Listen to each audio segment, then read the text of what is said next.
I'm Phil Svitek, 360 Creative Coach, and welcome to my blog, where it's both my mission and my pleasure to highlight my creative journey in hopes of giving you specific takeaway, inspiration, all so that way your journey can be at least a little bit easier.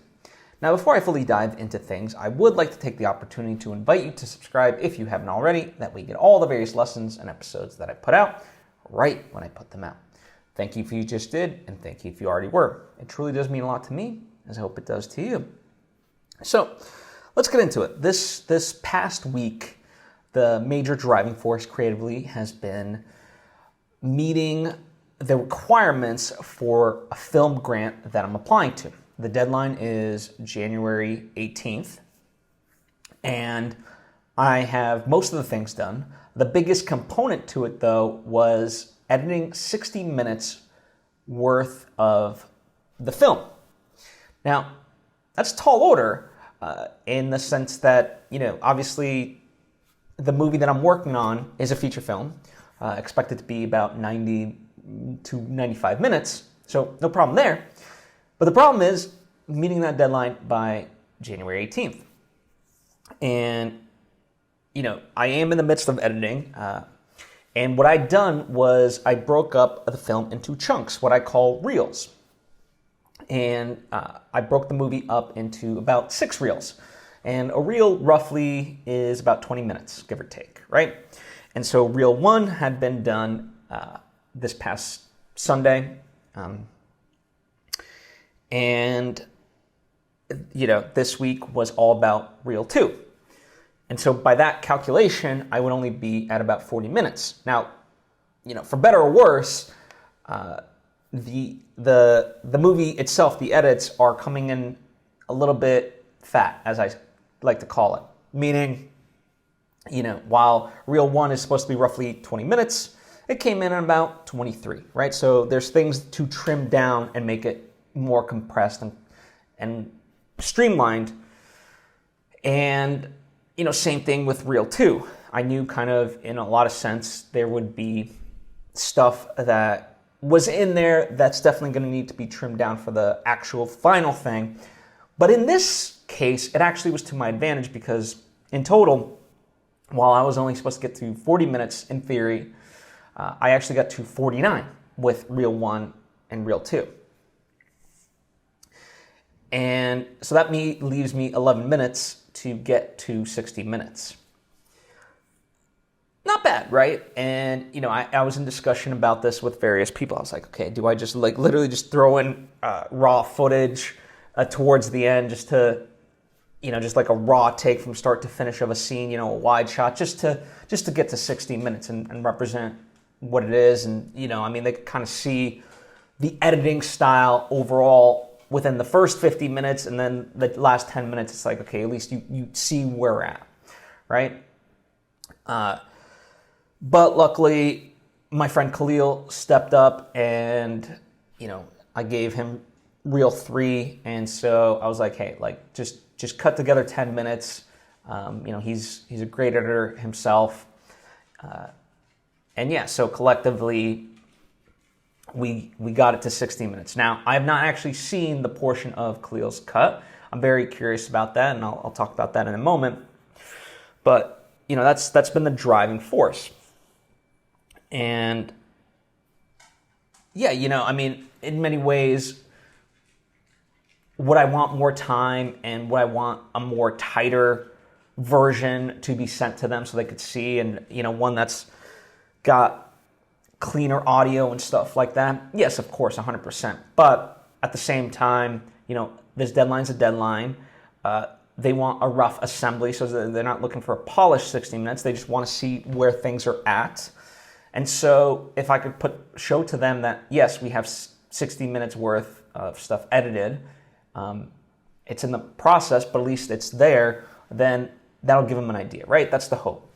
So all we can do is meet the criteria set forth at the time that it's set forth and kind of go from there. And like I said, worst case, there's not really a worst case because we have, the stuff that we needed to edit, we have edited. And if anything, we're just a little bit ahead of schedule. right? And what's been interesting is just editing these various scenes. Each scene poses something unique about it, right? The goal of each scene is a little bit different, right? The characters are, sometimes, with where they're at in the story, they have different needs. And also, each scene generally is in a different location and stuff like that. And obviously the way a scene is shot is different from scene to scene, so it's not formulaic. And so it's been fun to really put it together and find things,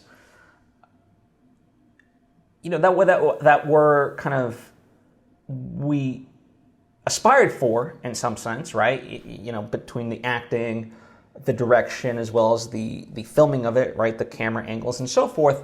But now putting it together, you can hone that and see various things and kind of build to something within a scene or start somewhere and kind of go a different direction, right? So it's been really fun to play with that, and each scene is fun in that way, right? And it's an interesting blend of montages as well as slower scenes, heart to heart, as well as like quicker scenes.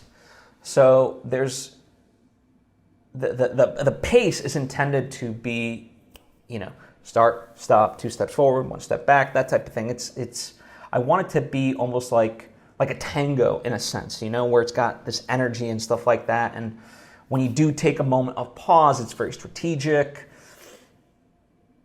And so it's been fun to play with that, right? And as I said, I'm in the assembly part of it, so it's not perfect right now, but it's making progress. And in spite of this deadline for this film grant, it doesn't mean I've been sloppy with the scenes. As much as I've said like there's things to trim, that doesn't mean what I'm putting together isn't still my best foot forward, right? Like, in spite of the deadline, I didn't let it stress me out and be like, okay, let me just get this scene done. No, I was like, let's make this as good of a scene as I can make it right now in my mind, right? And as representative of what is on the page in terms of the script, right? You want to make it reflective of the script itself. And so, I've been doing that, and it's been fun to play with that. And what's really cool is, the years of editing that I've been doing, a lot of the tricks that, come to mind, I'm already employing, whereas, let's say, there's a moment and I needed a reaction shot for something, right? In the past, when I was starting off or whatever, I would start with just taking a reaction from real time, as opposed to finding just one that I thought worked.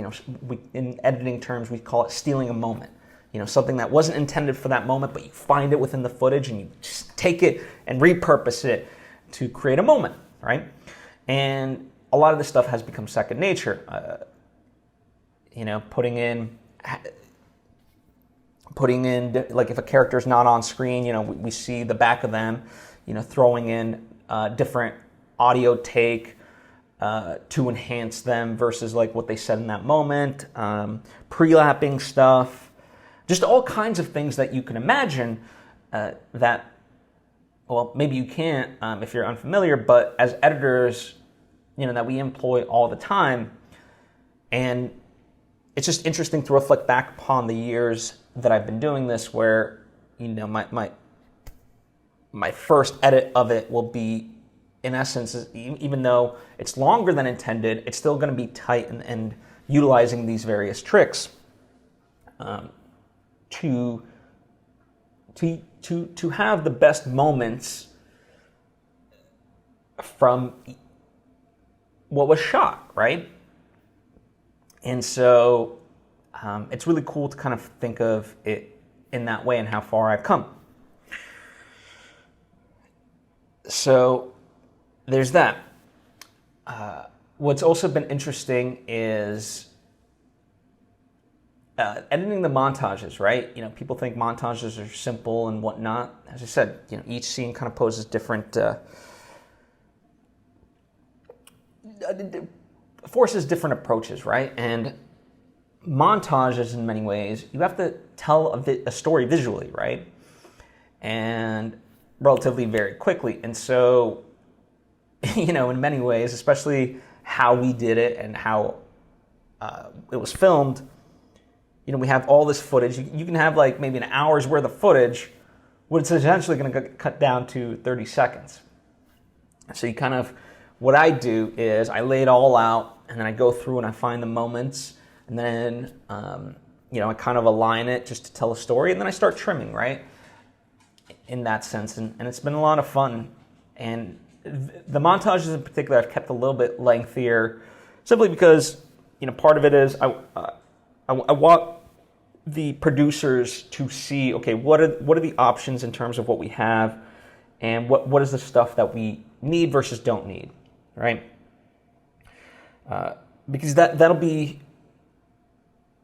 really integral to it, right? We have the stuff that's scripted, meaning, the lines of dialogue and so forth, that's like 100% mapped out in terms of the script.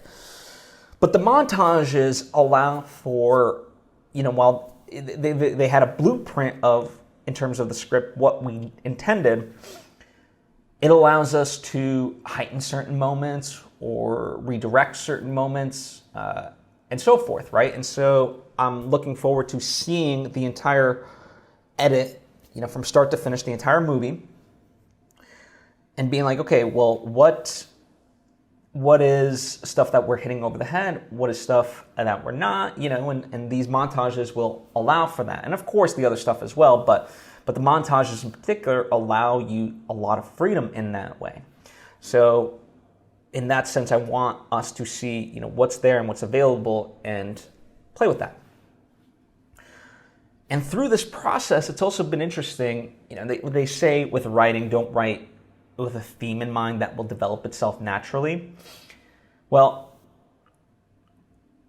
there's some visual symbolism that you can't say it wasn't intended, because it was, but I'm just seeing different ways to heighten that and really make that a representation of what the characters are going through. And it's been interesting to kind of track that, and now that I know it, to place those elements into the edit so it starts to work on a subconscious level, which has been really fun.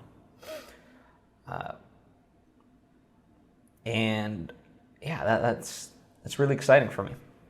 Now, what'll be interesting, speaking of that, is how Khalil approached the edit of his 10 minutes, because while he can of course see my work, of the 2 reels that I'd done, he has a different approach to editing. It's funny, we were on the phone and he was asking me questions about just what is what, and he has a vastly different approach to editing than I do.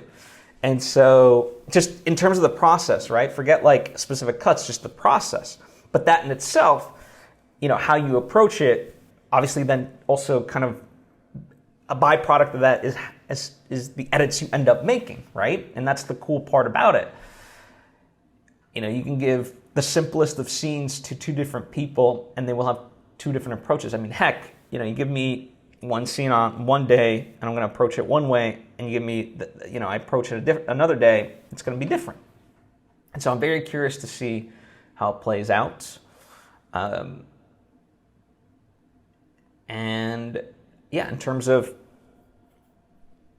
how it fits into the narrative. Now, of course, the cool part is, if there are differences in style, it may work because, as I said, each scene demands something a little bit different. So that's the cool part about it. Also, speaking of tricks, there was something, we filmed everything handheld for the movie. And what's interesting, except for one scene, and for this one scene, we filmed it on tripods. And I'll talk about why that is in a different time, whatever. But long story short, we just did. And in order to make sure that it matches, I employed a trick within Premiere Pro to add a natural handshake to it. And I'll teach that in a future episode about how to actually achieve a natural handshake movement to a camera. And now it's a lot more seamless, which is exciting. And the other aspect of it is, again, tricks that once you know these things, there's tools in your toolkit, so you pull them out. So that's a tool that I used. The other thing is, again, sound design can be another thing, how you employ certain things. But in this case specifically, I also know how to utilize visual effects. So, right now the scene is a little bit bare, but putting in people, crossing frame and things like that. And you can do all this stuff in today's day and age. It's so simple. In fact, like Video Hive, you can just download a guy walking across frame. And, that's amazing. You can really do so much. It's an exciting day and age we live in. I was talking with another friend of mine who's finishing up his movie, and he was having issues with an export, and so I gave him some stuff for it. And he's like, "God, isn't it so interesting how it's so difficult to just do this?" And I'm like, you know what? I've literally cut actual celluloid film. Trust me. We have it so much easier. It couldn't be more simpler. I mean, of course it can, but there's never been a better time to be a filmmaker than now. The cameras, the fact that I could literally film if I wanted to or needed to on my cell phone and make a good looking movie is incredible, right? So yeah, there's and when you really know how to utilize these tools, the possibilities are endless. And that's what's great. Me and Khalil, we joke about it, YouTube University. You just go on YouTube, okay, what am I trying to figure out how to do? Just type that in and boom, and there's the results. Cinecom and FilmRight are two great resources that him and I both employ, and we subscribe to them and learn a lot through them just in general. But obviously, there's plenty of other people. And as this continues, going back to the edit, the thing that I haven't been as, I won't say nitpicky, but giving as much thought currently is the music. Right now it's okay, let me find a song that I think works for a scene and just go with that rather than okay, what's the motifs and things like that. But I have kind of galvanized, the team that I'm working with to be okay, think about this. And what'll be fun is once the movie's edited, that's another opportunity to then take a macro look and be okay, can we create character themes? And how do we, how they remain the same across time? How do we differ them? And so forth. So that's exciting to think about, right? And that's the thing of it all. It's all a process, right? It takes time, and you have to put in that time, and you have a North Star that you're heading towards, and you slowly uncover these things as it goes, right? Same thing with color correction. I have, for me, Happy Together by Wong Kar-wai is a prime example of how overall I want the film to look. Now, should it exactly mimic that? No. There's certain scenes that are a little bit somber, so how do we play with the coldness versus scenes that are happy, and we play with the warmth? Things of that nature, right? And so tackling that, I can't put the cart before the horse, right? My overall goal has to be to edit the movie, and then I can take that step back and start to, okay, here's how it is. And, we could do X, Y, and Z for the music. And, here's what we could do for the color. For these types of scenes, we utilize this color. For these types of scenes, we utilize that color, right? And so it'll come. And then I haven't, this wasn't this past week, but in over the holiday break, it's been fun because me and Khalil, he sort of galvanized me to help him out with these two shorts. We did one like a Spider-Man / Friends parody, and that was a blast. And then more recently, we did a Dragon Ball Z skit. That's like literally a 30-second one where it's, Khalil and our friend Eric, they're like fighting each other like Super Saiyans, and it's got this effect where they're jumping from spot to spot and just punching real fast. So that was fun to do as well. Now you could argue and like, oh, is that taking time away from what you're currently working on? And the answer is no, because it's not a big time commitment. These are Khalil's projects, and Khalil always steps up for me, and so I step up for him, right? And the time commitment for me is very minimal, but the result is fantastic, and so forth. So in that sense, I want to practice what I preach, and supporting my friends is one of the things that I preach, right? So that's been fun, right? But last week, as I've been talking about, the majority was just getting this film grant fully done, which the bulk was the 60 minutes. The other thing, though, I did have a nice session, a Zoom session with John and Emily, two amazing storytellers, and different viewpoints on storytelling, not conflicting, but both enhancing. And for the first time ever, I was finally able to bring them in on a meeting, because I've always gotten notes from them separately, and I've always wanted to bring them together because they're just so valuable in my life. And this was in connection to the next novel that I'm writing. So I had done an outline for it and wanted to get their feedback, right? And so that was a fun process, and I have notes from that. Now, as far as the next action steps, I haven't had a chance to do it, again, because I'm on this deadline for the film grant. But nonetheless, now the next action step is to go chapter by chapter. So I have the overall, where it's headed, how it's looking type of thing. But now really go section by section. Okay, what happens in each chapter and why does it happen? And what's been great is that Emily emailed me various templates of outlining, right? And there's so many out there. B, you can get as creative as you would like, right? Whatever works for you. That's the fun part about creativity. There's people will say you have to do X, Y, and Z, but it's really not about that. It's whatever gets the result. And yes, there might be best practices, but overall, to me, there's a lot of people who know how to do things, and then there's people who do the things.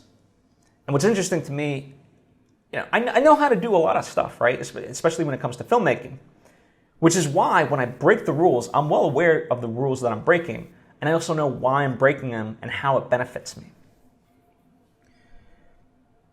Just to give you a specific example, in filmmaking, there's what we call the 180-degree line. So when you're filming, to make sure that you have correct perspectives and that it's not jarring to audiences, you don't cross a certain, so if it was two people sitting,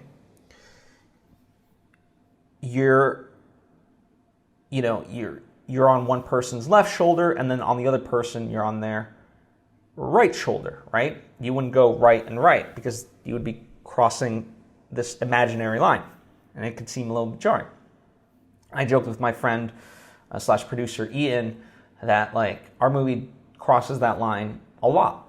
And he's like, well, were you aware of that? I'm like, yes, I was. And it was intentional. He's like, really? I'm like, yes. And it's deliberate, right? And when we utilize that within the film, it's deliberate. And it's a style. For some people, it won't work. But for the people who this movie is intended for, I think it will. And same thing in terms of the process and just things in general, right? again, there's best practices, and you can, and I'm all for learning the craft. I don't think you should just blindly do anything. But at the same time, paralysis by analysis is real. Meaning, you could spend your whole life learning about just cameras in general and how cameras work, and then never film anything with them, right? So while I'm not the best cinematographer, I look at what we shot, and it works, right? Which isn't that raving compliment, but then, in its totality, there's a lot of beautiful stuff, and there's great camera movement and so forth. And so, for me, in that sense, my instinct is correct. And like with the cinematographer, I think we could even like drive it home a little bit further. But that doesn't mean there's still like what was intended is there. And that's beautiful. And when it plays, like, yeah. So